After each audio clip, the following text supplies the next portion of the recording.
سبحانك لا علم لنا إلا ما علمتنا إنك أنت العليم الحكيم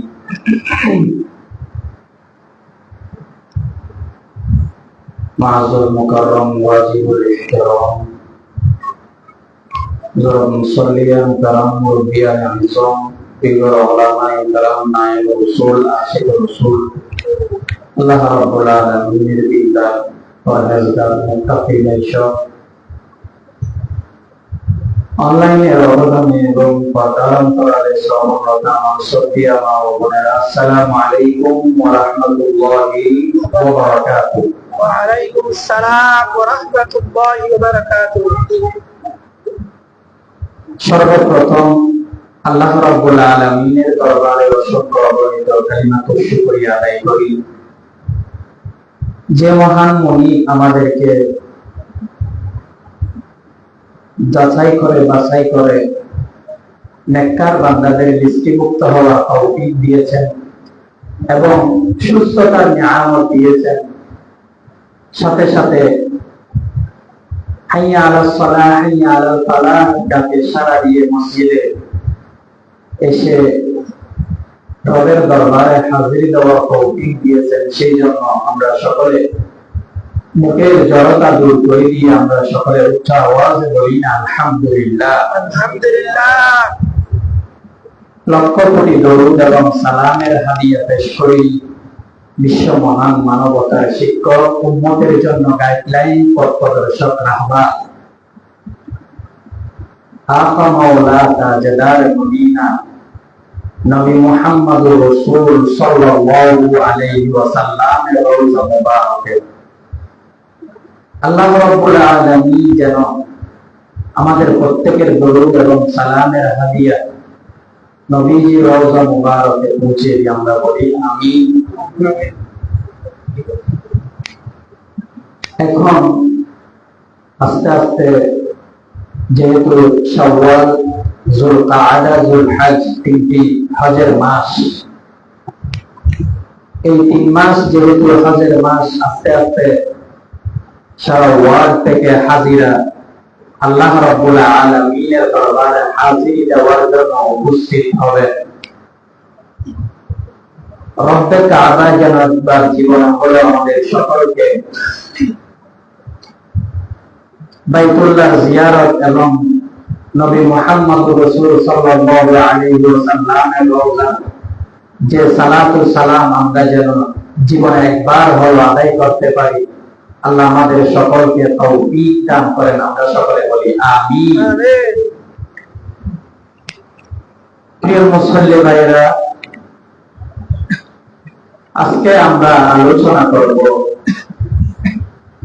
যুগে যুগে ইহুদীদের ষড়যন্ত্র, পরিশেষে তাদের যে শাস্তি, তাদের যে পরিণাম কি হয়েছে এবং বাইতুল মাকদিস তথা মসজিদুল আকসার যে ফজাইল কি গুরুত্ব, এই বিষয় আমি আলোচনা করব। তবে এই বিষয়ে কিন্তু অনেক লম্বা ইতিহাস, হিস্ট্রি রয়েছে, এতগুলা বলা সম্ভব নয়। আমি মূল পয়েন্টের উপর আলোচনা করার চেষ্টা করবো ইনশাআল্লাহ।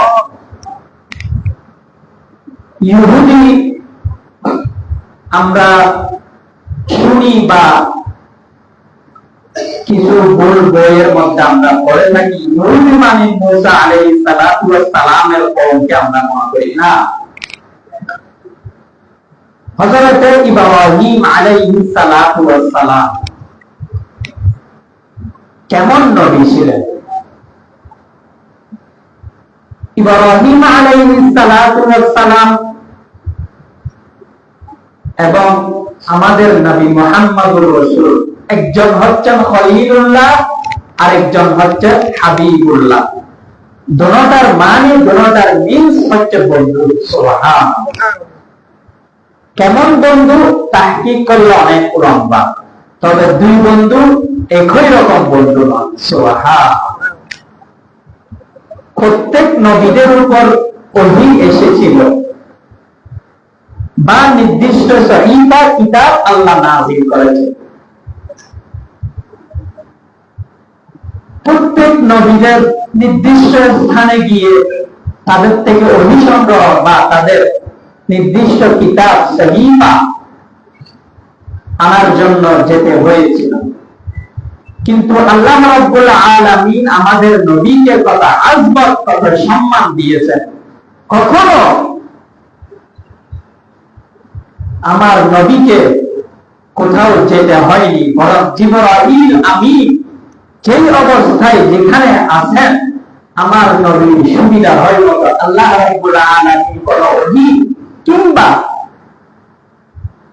কোন আয়াত নাযিল করলে জিবরাইল আমিন আমার নবীর কাছে এসে উপস্থিত হবেন। সুবহানাল্লাহ।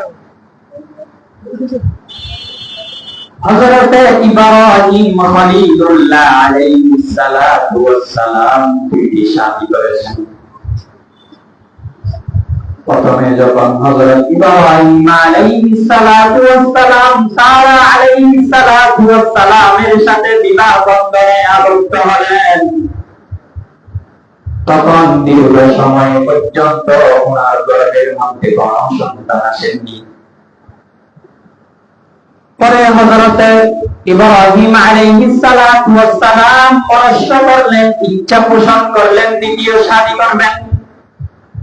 হযরত সারা আলাইহিস সালাতু ওয়াস সালাম জেরুজালেম ফিলিস্তিনের মধ্যে বসবাস করতেন। পরে নবী ইব্রাহিম আলাইহিস সালাতু ওয়াস সালাম পরামর্শ করলেন তথা হেজাজ মক্কার মরুভূমিতে গিয়ে তিনি আরেকটা বিবাহ বন্ধনে আবদ্ধ হলেন। এই মনস্ক ইচ্ছা পোষণ করার পর হযরত ইব্রাহিম খলিলুল্লাহ আলাইহিস সালাতু ওয়াস সালাম হাজারা আলাইহিস সালাতু ওয়াস সালামের সাথে বিবাহ বন্ধনে আবদ্ধ হয়। পরে হাজারা আলাইহিস সালাতু ওয়াস সালামের গর্ভের মধ্যে যে সন্তান এসেছিল আপনারা সকলেই জানেন, হযরত ইসমাঈল জবিহুল্লাহ আলাইহিস সালাতু ওয়াস সালাম। সুবহানাল্লাহ। এমন সময়ে হযরত ইসমাঈল আলাইহিস সালাতু ওয়াস সালামের বয়স যখন 12 বছর, পরে প্রথম স্ত্রী সারা আলাইহিস সালাতু ওয়াস সালামের গর্ভের মধ্যে হযরতে ইসহাক আলাইহিস সালাতু ওয়াস সালামের জন্ম। আল্লাহ রাব্বুল আলামিন ইসহাক আলাইহিস সালাতু ওয়াস সালামের সন্তান ইয়াকুব আলাইহিস সালাতু ওয়াস সালামের সন্তান 12 জন। তন্মধ্যে একজন হলো ইয়াহুদা। এই ইয়াহুদা থেকে যে ইহুদি নামকরণ যায় ইহুদি গোষ্ঠী, ওই গোষ্ঠীর ইতিহাস, ওই গোষ্ঠীর সূচনা। ইহুদি যে বংশ আমরা ইহুদি বলি, ইয়াকুব আলাইহিস সালাতু ওয়াস সালামের নসল থেকে যে বংশ, ইয়াকুব আলাইহিস সালাতু ওয়াস সালামের সন্তান ছিল 12 জন। কয়জন? 12 জন। এই কথাগুলো আপনারা হয়তো স্টাডি করলে অনেক কষ্ট হবে, সেজন্য আমি বললে একটু ভালো করে খেয়াল করবেন। ইয়াকুব আলাইহিস সালাতু ওয়াস সালামের সন্তান ছিল 12 জন। তার মধ্যে একজন ছিল ইয়াহুদা। ওই ঘরের মধ্যে আরেকজন যে ইউসুফ আলাইহিস সালাতু ওয়াস সালাম, বেনিয়ামিন, ওনারা অন্য ঘরের। এই ইয়াহুদা যে ইউসুফ আলাইহিস সালাতু ওয়াস সালামকে তারা মেরে ফেলার ষড়যন্ত্র করেছিল, ওই ইয়াহুদা বলেছে যে মারিও না, তাকে কূপের মধ্যে ফেলে দাও। অনেক লম্বা ইতিহাস। হযরত ইব্রাহিম আলাইহিস সালাতু ওয়াস সালাম হাজারা আলাইহিস সালাতু ওয়াস সালামকে যখন ইসমাঈল আলাইহিস সালাতু ওয়াস সালামের বয়স 2 মাস, দুধের বাচ্চা, তখন আল্লাহর নির্দেশে কাবার প্রান্তরে যখন হাহাকার মরুভূমি, ওখানে আল্লাহর নির্দেশে রেখে এসেছিলেন। ওই সময়ের মধ্যে হাজারা আলাইহিস সালাতু ওয়াস সালামকে রেখে সামান্য এক বোতল পানি, কোনো খাবার নেই, এমন মরুভূমি, তাকওয়ার পরীক্ষা। কোন মানুষ নাই, কোন পাখি নাই, কোন গাছপালা নাই, হাহাকার মরুভূমি, রোদকে রোদ, মাইলকে মাইল, বালু ছাড়া আর কোনো কিছু দেখা যাচ্ছে না। এমন হাহাকার অবস্থায় কোনো খাদ্য নেই। হাজারা আলাইহিস সালাতু ওয়াস সালাম ওখানে যখন রেখে চলে যাচ্ছিলেন, ইব্রাহিম আলাইহিস সালাতু ওয়াস সালাম পেছনে ফিরতেছেন না।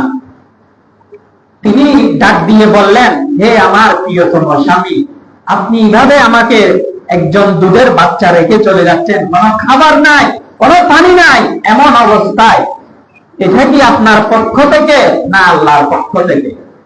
ইব্রাহিম আলাইহিস সালাতু ওয়াস সালাম জবাব দিয়ে বলেন, আমার ইচ্ছা মতো নবীরা কোনো কাজ করে না, তাই আমি আমার ইচ্ছা মতো কোনো কাজ করি নাই। আল্লাহর নির্দেশ দিয়েছে, সেই নির্দেশ মতো আমি কাজ করতেছি। সুবহানাল্লাহ। কেমন পরীক্ষা! ইব্রাহিম আলাইহিস সালাতু ওয়াস সালাম অনেক পরীক্ষার সম্মুখীন হয়েছিল। কেমন? এক, ইব্রাহিম আলাইহিস সালাতু ওয়াস সালামের পিতার নাম হচ্ছে আযর। সূরা আনআমের মধ্যে আছে এগুলা। আযর ছিল মূর্তি পূজারী, মূর্তি বানাতো। ইব্রাহিম ছিলেন আল্লাহর প্রিয় নবী, মেসেঞ্জার। ছেলে ছিল নবী, পিতা ছিল মুশরিক কাফির, মূর্তি বানাতো। বাবাকে অনেক দাওয়াত দিয়েছে, কোনো কাজ হয় নাই।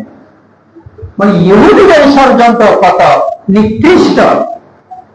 যুগে যুগে তারা নবী রাসূলগণকে কষ্ট দিয়ে এসেছিল। তাদের যে বর্বরতা ইতিহাস তাফসীরের মধ্যে আসতেছে, তারা 300 থেকে 350 জন উম্মত না নবীকে জবাই করে কতল করেছে। নাউজুবিল্লাহ বলেন। কেমন পাষাণ, কেমন জালিম তারা! তাদের কাছে দাওয়াত দিতে আসলে তারা এই সমস্ত টর্চার গুলা করত। হাজারা আলাইহিস সালাতু ওয়াস সালাম যখন ওনাকে রেখে চলে যাচ্ছিলেন বলেন আল্লাহর নির্দেশে এই কাজ করতেছি, আর কোনো কথা বলে নাই, সোজা চলে গেছে।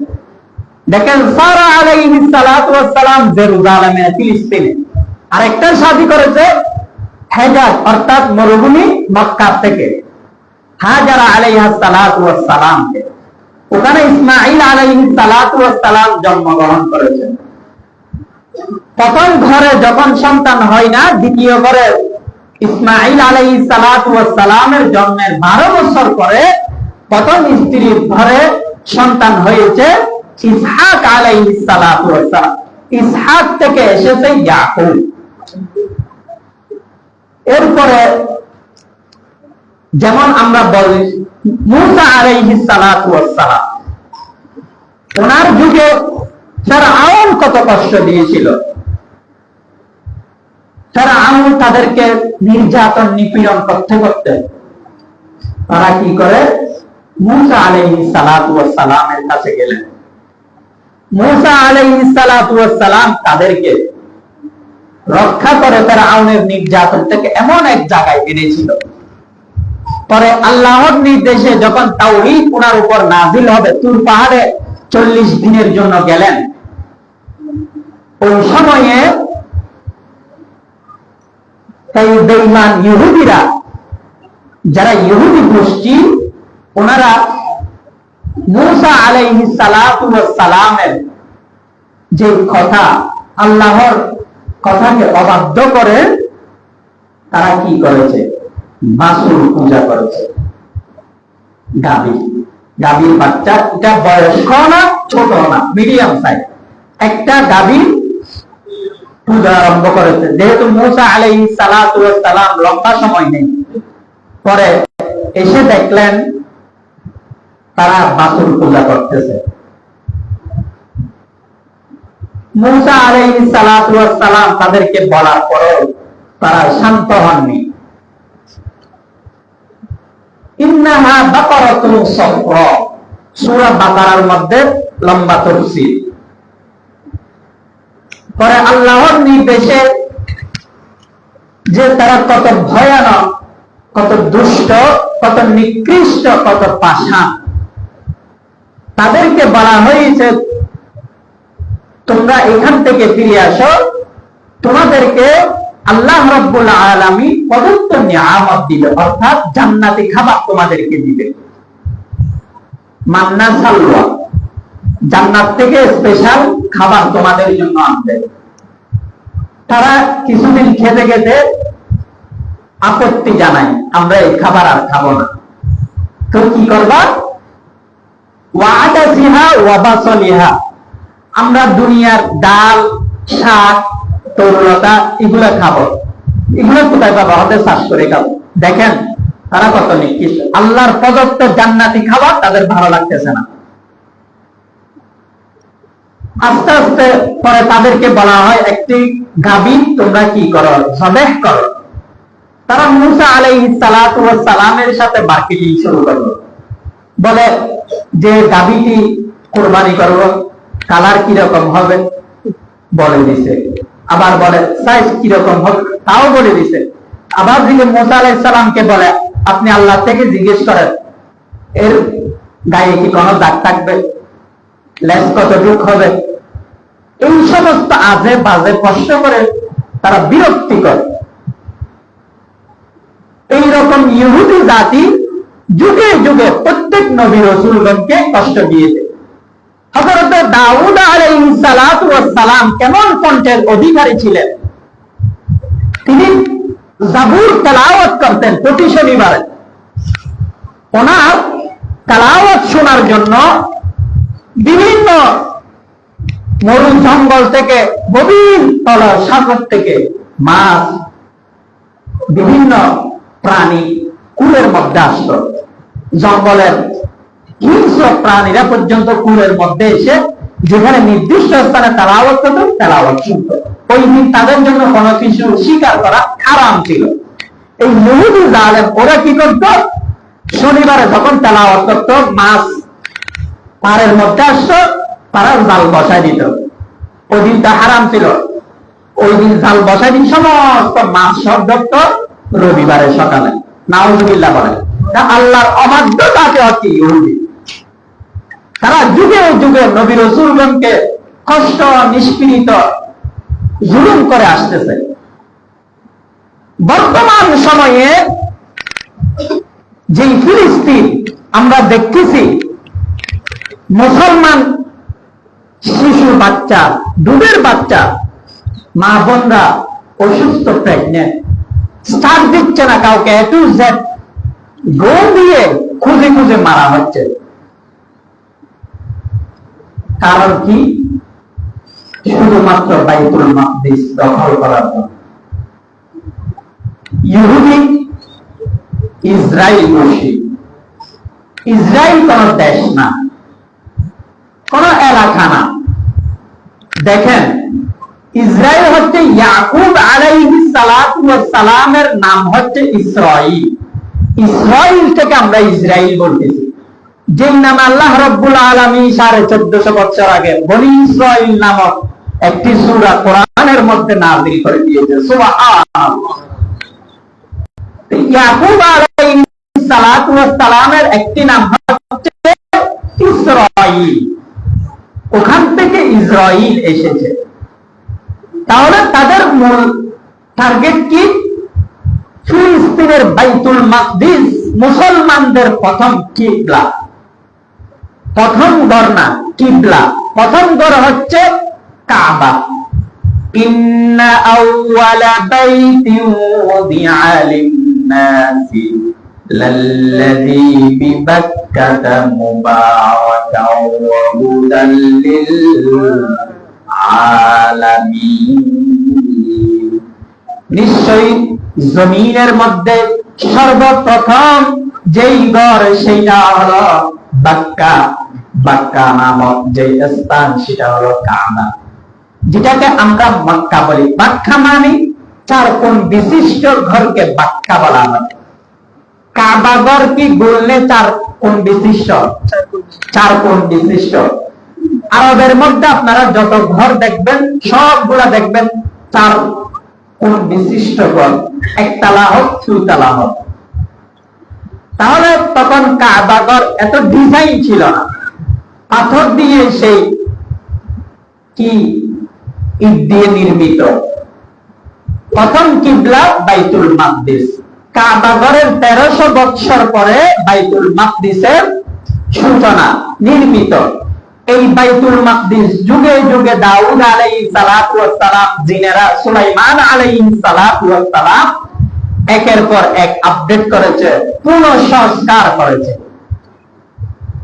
হযরত সুলাইমান আলাইহিস সালাতু ওয়াস সালাম যখন এই বাইতুল মাকদিস নির্মাণ করেছে জিনের বাদশারা, সুবহানাল্লাহ। যখন কর্মচারী কাজ করে ততক্ষণ, যতক্ষণ মুনিব সামনে থাকে, আপনি যতক্ষণ দেখাই দিবেন ততক্ষণ সে কাজ ফাঁকি দিতে পারবে না। আপনি একটু সাইড হয়েছেন, তারা পরস্পর কথা বলবে, সময় নষ্ট করবে, পান সিগারেট খাবেন, ঠিক কিনা? জিনারও তো দ্রুত কথাবার্তা বলে সময় নষ্ট করে। হযরত সুলাইমান আলাইহিস সালাতু ওয়াস সালামের কাছে একটি কুদরতের লাঠি ছিল। ওই লাঠি নিয়ে উনি বসা ছিল, জিনের বাদশারা কাজ করতে লাগলো। পরে হযরত সুলাইমান আলাইহিস সালাতু ওয়াস সালাম মারা যাওয়ার প্রায় কত বছর, 4-5 বছর হয়ে গেল। এইরকম লাঠি ধরা অবস্থায় মারা গেছে, বসা অবস্থায় প্রায় 4-5 বছর মরা অবস্থায় বসা, চোখ খোলা। জিনের বাদশারা এই সমস্ত এগুলা জানে না, তারা তাদের মতো কাজ করতে রয়েছে। তারা তখন বুঝতে পারলো এই লাঠিটা ছিল একদম কাঁচা, মজবুত লাঠি। পোকা, ওই পোকা খেতে খেতে যখন উল হয়ে গুড়ি হয়ে যখন ভেঙে গেছে, তখন ওনারা বুঝতে পারলো উনি তো এখন মারা যায় না, অনেক বছর, প্রায় 5-6 বছর হয়ে গেল উনি মারা গেছে, অথচ আমরা জানি না। সুবহানাল্লাহ। তারা কি করেছে? তারা কাজ করতেই রয়েছে। অর্থাৎ এটা বুঝাতে চাচ্ছি, বাইতুল মাকদিস জিনদের মাধ্যমে আবিষ্কার হয়েছে, নির্মিত হয়েছে। এটা এত দামি, এই ইহুদি জালেম মুশরিকরা এটার প্রতি এত নজর কেন? তাদের খুব মুসলমান মারানা, তাদের খুব হচ্ছে এই বাইতুল মাকদিস দখল করা। আল্লাহ রাব্বুল আলামিন সূরা বনী ইসরাঈলের মধ্যে ইরশাদ করেন, আল্লাযী বারাকনা হাওলাহু লিনুরিয়াহু মিন আয়াতিনা। আমি রব্বুল আলামিন যেই নবী মুহাম্মদ সাল্লাল্লাহু আলাইহি ওয়াসাল্লামকে মসজিদে হারাম থেকে মসজিদে আকসা ভ্রমণ করাইছি। এই মসজিদে আকসা কেমন মসজিদ? আল্লাযী বারাকনা হাওলাহু, যেই মসজিদের চতুর্পাশ, যেই মসজিদের পুরা আঙ্গিনাকে বারাকনা হাওলাহু বরকতময় করে দিয়েছি। লিনুরিয়াহু মিন আয়াতিনা, আমি আমার কুদরতি নিদর্শন দেখানোর জন্য এই মসজিদে হারামের চতুর্পাশকে আমি বরকতময় করে দিয়েছি। সুবহানাল্লাহ। এখন কত বরকতময়! আমার নবী আসার অনেক শত শত বছর আগে কত নবী রাসূলগণ মৃত্যুবরণ, ওখানে বসবাস, ওনাদের জন্ম, ওনাদের কবর মসজিদ আকসার নিচে। কিছুদিন আগে যে নিউজ পাওয়া গেল, এই ইহুদি জালেমরা সয়েল টেস্ট, যেটা মাটি টেস্ট বলা হয়, মাটি পরীক্ষা করে দেখতে পেলেন এই বাইতুল মাকদিসের নিচে স্বর্ণের খনি। সুবহানাল্লাহ। তাদের টার্গেট কোথায় দেখছেন? এত বরকতময় আল্লাহ রাব্বুল আলামিন দেখেছেন। তবে আমরা দোয়া করি কিয়ামতের আগে একটি আলামত হবে, বাইতুল মাকদিস মুসলমানদের নিয়ন্ত্রণ হবে। সুবহানাল্লাহ। তারা যতই ষড়যন্ত্র করুক, আল্লাহ রাব্বুল আলামিন এই ইহুদি বেঈমানদের ষড়যন্ত্র যেন নস্যাৎ করে দেন। আমরা সকলে বলি আমিন। তারা যেভাবে হোক, যতই মারুক, হাজার তাদের সংখ্যা বেশি থাকুক, নবী করিম সাল্লাল্লাহু আলাইহি ওয়াসাল্লাম 87টি থেকে অধিক যুদ্ধ করেছেন। অনেক যুদ্ধের মধ্যে তিনি নেতৃত্ব দিয়েছেন। ইসলামের প্রথম যুদ্ধ হচ্ছে বদরের যুদ্ধ। কখন হয়েছে? রমজান, 17 রমজান। যখন আল্লাহ মারার জন্য, বিজয় দেওয়ার জন্য বাহিনীর প্রয়োজন হয় না, নবী সাল্লাল্লাহু আলাইহি ওয়াসাল্লাম মক্কা থেকে হিজরত করে সবেমাত্র মদিনায় এসেছে। এদিক দিয়ে আবু জাহেল নেতৃত্ব দিয়ে সে নবীর সাথে যুদ্ধের জন্য প্রস্তুত, নির্দিষ্ট স্থানে চলে এসেছে, অথচ কোনো বাহিনী নাই, কোনো প্রস্তুতি নাই, কোনো সামানা নাই যুদ্ধের জন্য। 2000-এর অধিক কাফের প্রস্তুত আবু জাহেলের নেতৃত্বে। তখন আরবের মধ্যে যুদ্ধ করার জন্য সাহাবী নাই। দুইজন ছোট বালক এসেছে, একজনের বয়স তাফসীরের মধ্যে আসতেছে 12 বছর, আরেকজনের হয়তো 13 থেকে 14 বছর। তারা দুইজন যমজ ভাই অথবা আপন ভাই ভাবে আসতেছে ইতিহাসের মধ্যে। তারা এসে বলতেছে, ইয়া রাসূলুল্লাহ সাল্লাল্লাহু আলাইহি ওয়াসাল্লাম, আপনাদের যুদ্ধের মধ্যে যদি সৈনিক কম হয়, আমরা দুইজনকে নিতে পারি। নবী করিম সাল্লাল্লাহু আলাইহি ওয়াসাল্লাম মুস্কি হেসে বললেন, তোমরা ছোট বাচ্চা, কি যুদ্ধে যাবা? দেখি তোমরা দুইজন কে কাকে ফেলতে পারো, কার শক্তি কতটুকু, তাহলে তোমাদেরকে নিয়ে যাব। তারা দুষ্টামি করলে, খেলাধুলা করতে লাগলো, একজন অপরজনকে ফেলে দেখালো। তারা মানতেছে না, তারাও যুদ্ধে যাবে। রাসূল করিম সাল্লাল্লাহু আলাইহি ওয়াসাল্লাম নির্দেশ দিয়েছে, তারাও সাথে গিয়েছে। নবীর নির্দেশ ছাড়া যুদ্ধতে যাওয়া যেত না। এক সাহাবী যুদ্ধে যাওয়ার জন্য প্রস্তুত হলো। রাসূল বলল, তোমার ঘরে কে? বলে, আমার ঘরে বৃদ্ধ একজন অসুস্থ মা। খবরদার, তোমার যুদ্ধ খরচ নয়, তুমি ওই মহিলার তোমার মায়ের খেদমত করো, যুদ্ধের চেয়ে সওয়াব আল্লাহ রাব্বুল আলামিন আরো বেশি তোমাকে দিবেন। সুবহানাল্লাহ। ঘরে মা পেলে তোমাকে যুদ্ধে কে যাইতে বলতে? তোমার ফরজ কাজ আগে করো, নফল পর। তাহলে ওই দুই বালক যুদ্ধের ময়দানে আবু জাহেলের নেতৃত্বে যুদ্ধ হবে, বদর যুদ্ধ। তারা উপস্থিত হয়েছে নির্দিষ্ট স্থানে, দলবল নিয়ে। আবু জাহেল ঘোড়ার উপর বসা। যুদ্ধের ময়দানে গিয়ে ছোট দুইজন বালক তাদের থেকে জিজ্ঞেস করলো, আবু জাহেল কোনটা?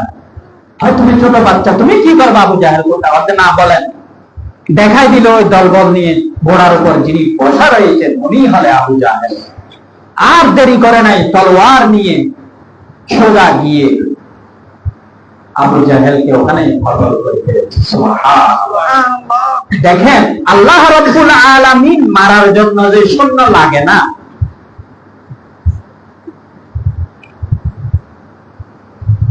ফেরাউনকে মেরেছিল সামান্য তার হাঁটুর সম পরিমাণ, যেখানে পানি হতো নীল নদের মধ্যে, বাহিনী লাগে না। নমরুদকে মেরেছিল সেই সামান্য ল্যাংড়া মুসল। কারুনকে ধ্বংস করেছে তার সম্পত্তি। এইভাবে কাফেরের লিডার আবু জাহেলকে মারার জন্য বড় বড় মুজাহিদের প্রয়োজন হয় না। আল্লাহ রাব্বুল আলামিন দুইজন শিশু দ্বারা বদরকে জয় করে দিয়েছে। সুবহানাল্লাহ। 2000-এরও অধিক কাফেরের দল, তাদের ঘোড়া আছে, তরবারি আছে, তাদের ঠেকানোর জন্য তারা প্রস্তুত। অথচ মুসলমানের সংখ্যা ছিল 313 জনের কম। তাদের তরবারি ছিল না, ঢাল ছিল না, ঘোড়া ছিল না তেমন। এই দুইজন, তারা দুইজনকে কাফেরের করে হত্যা করে ফেলেছিল। তাহলে ইসলামের জন্য ওই রকম হযরত ওমর, হযরত ওসমানের প্রয়োজন আছে। কথা বলেন ঠিক কিনা? আমরা আশা করি আল্লাহ রাব্বুল আলামিন আমাদেরকে ইনশাআল্লাহ বিজয় দিবেন, ইনশাআল্লাহ। ইসরাইল তারা বাইতুল মাকদিস, তাদের টার্গেট কেন? ওখানে সবার জন্য খোলা, তিনটি ধর্মের জন্য উন্মুক্ত, ইহুদি, নাসরা, মুসলমান। তারাও তাদের উপাসনালয়, মুসলমানরা নামাজের সময় হলেও নামাজ পড়ে।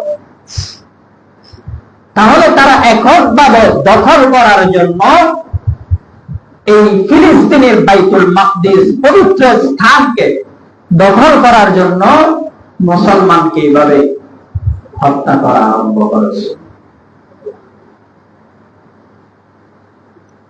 আল্লাহ রাব্বুল আলামিন সূরা বাকারার 61 নম্বর আয়াতের মধ্যে বলেন, যালিকা বিআন্নাহুম কানু ইয়াকফুরুনা বিআয়াতিল্লাহি ওয়া ইয়াকতুলুনান নাবিয়্যিনা বিগাইরিল হক। আমি রব্বুল আলামিন যুগে যুগে যারা আমার সাথে নাফরমানি করেছে, কুফরি করেছে, তাদেরকে তাদের পরিণাম করেছি যারা নবীদেরকে কতল করেছে, নবীদেরকে হত্যা করেছে, তাদের সর্বশেষ স্থান হলো জাহান্নামের সেই তলদেশের মধ্যে। নাউযুবিল্লাহ। ইহুদিদের শাস্তি আল্লাহ রাব্বুল আলামিন দুনিয়ার মধ্যে দিবে এবং পরকালে তো আছে বিনারি জাহান্নাম খালিদিনা ফিহা, চিরঞ্জন, চিরস্থায়ী, তাদের আর কোনো ক্ষমা নাই। এখন আসেন, আমরা মুসলমান, আমাদের প্রয়োজন যুদ্ধ করা।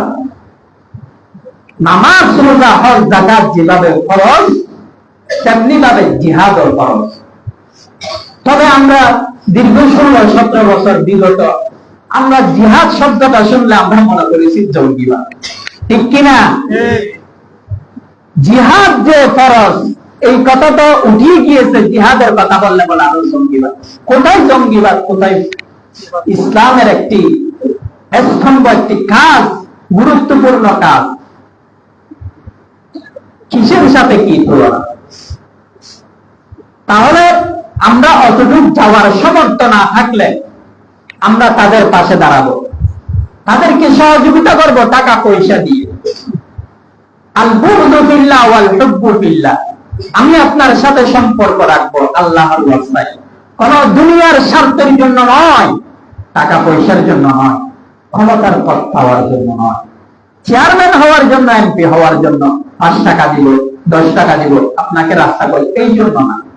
আমি আপনাকে একটা চা খাওয়াবো আল্লাহর জন্য, আমি আপনার সাথে কথা বলবো না আপনি ইসলামের বিরুদ্ধে কাজ করতেছেন সেজন্য। তাহলে হবে আল হুব্বু ফিল্লাহ ওয়াল বুগদু ফিল্লাহ। আল্লাহ মানুষকে শিখিয়ে দিয়েছে নবী রাসূলগণের মাধ্যমে, যুগে যুগে নবী রাসূলগণ দাওয়াত দিয়েছেন, হাজার হাজার। তারা ইহুদিরা প্রত্যেক নবীর সাথে দুষ্টামি, প্রত্যেক নবীর সাথে নাফরমানি, প্রত্যেক নবীর সাথে বেয়াদবি করেছে। হাজারের মধ্যে একজনও ফিরে আসতো না। এইরকম মুসলমান নবীরা হাজার হাজার বছর দাওয়াত দিয়ে পান নাই, এই ইহুদিদের ষড়যন্ত্রের কারণে। তাহলে বাইতুল মাকদিস নাম শুনেছি, হযরত আবু হুরায়রা রাদিয়াল্লাহু তাআলা আনহু থেকে হাদিস বর্ণনা হয়েছে, লা তাশুদ্দু রিহাল ইল্লা ইলা সালাসাতি মাসাজিদ। দুনিয়ার মধ্যে কোন মুসলমান যদি ভ্রমণ করে 3টি মসজিদে যেন ভ্রমণ করে। কয়টি? 3টি। 1 নাম্বার আল মসজিদুল হারাম তথা বাইতুল্লাহ শরীফ, খানায়ে কাবা, যেখানে 1 রাকাতে 1000 রাকাত নামাজের সওয়াব। সুবহানাল্লাহ। তাহলে 2 নাম্বার কোন মসজিদে যাবে? যে হারামে যাবে সে তো নবীজিকে সালাম না দিয়ে আসবে না, ঠিক কিনা? 2 নাম্বার ওয়াল মসজিদুন নবওয়িয়া, মসজিদে নববী। তোমরা 3 স্থানে সফর করো, 1 নাম্বার মসজিদে হারাম, 2 নাম্বার মসজিদে নববী, তবে মসজিদুর রাসূল সাল্লাল্লাহু আলাইহি ওয়াসাল্লাম সর্বশেষ বাইতুল মাকদিস। সুবহানাল্লাহ। এই 3 স্থানে তোমরা ভ্রমণ করো, তোমরা ওখানে সালাত আদায় করো। বাইতুল মাকদিসে 1 রাকাত 1 ওয়াক্ত না, একটা সিজদা দিতে পারলে 500 রাকাত নামাজের সওয়াব আল্লাহ রাব্বুল আলামিন ওই ব্যক্তির আমলনামার মধ্যে লিপিবদ্ধ করে দিলেন। সুবহানাল্লাহ। তাহলে কত ফজিলত দেখেন। তখন ওই বাইতুল মাকদিস থেকে যারা ইহরাম পরিধান করে খানায়ে কাবার উদ্দেশ্যে যেত, আল্লাহ রাব্বুল আলামিন ওই ব্যক্তির সমস্ত বিগত সগীরা গুনাহগুলো ক্ষমা করে দিত। সুবহানাল্লাহ। আর অনেক ফজাইল রয়েছে, যেই মসজিদে আমার নবী ইমামতি করেছে, হাজার হাজার নবী রাসূলগণের নামাজের মাধ্যমে ইমামুল আইম্মা উপাধি পেয়েছে। তাহলে আমাদের উচিত সামর্থ্য থাকলে এই 3 জায়গায় সফর করা। এবং যে ইসরায়েল বর্তমান আমাদের দেশের মধ্যে, সমাজের মধ্যে ইসরায়েলিদের কোম্পানি ভরপুর, মুসলমান হাজি সাহেব, গাজী সাহেব, তারা যে আমাদের টাকা খেয়ে আমাদেরকে মারতেছে এই খবর আমাদের নাই। কেমন? আমরা তাদের জিনিস ক্রয় করতেছি, এই টাকা দিয়ে তারা কি করতেছে? বোমা বানাচ্ছে, যে এই টাকা দিয়ে ক্ষেপণাস্ত্র বানাচ্ছে যে আমাদেরকে মারার জন্য।